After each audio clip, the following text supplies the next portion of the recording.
আরে তো এই অবস্থা কে? কালকেও দেখুন তোর মাথাত কত বড় বড় চুল, আজকে তুই নেড়া করে ফেলাছিস।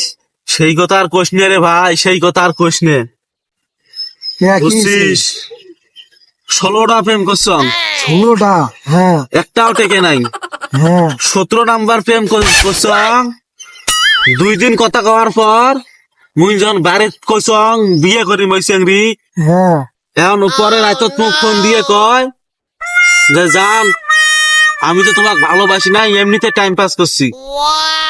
এই দুঃখে মুই মাথা টাথা নাইয়ে করি মুই আর চ্যাংড়ি বাসে যাবার নং ভালো হয়ে গেছং, খুব আগের অতীত ভুলি গেছং সব।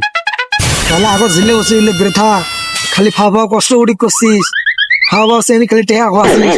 তাহলে আইসটি মুইও ঝিলে সে প্রেম করং, আইসি সবার সাথে ব্রেকআপ করি, বুঝছিস? তোর মতো নাই এটি করে বান্ধব আইসটি মনে কর মোর ঝিলে রিলেশন আছে সব ব্রেকআপ, আর মুই রিলেশন করবে ন তোর মতো মুই কষ্ট বানান ন, বুঝছিস? আরে ভাই এলে প্রেম প্রীতি ভালো নয়, বুঝছিস? সময় থাকতে ভালো হয়ে যা, নাহলে মোর মতন তোর অবস্থা হয়ে যাবে।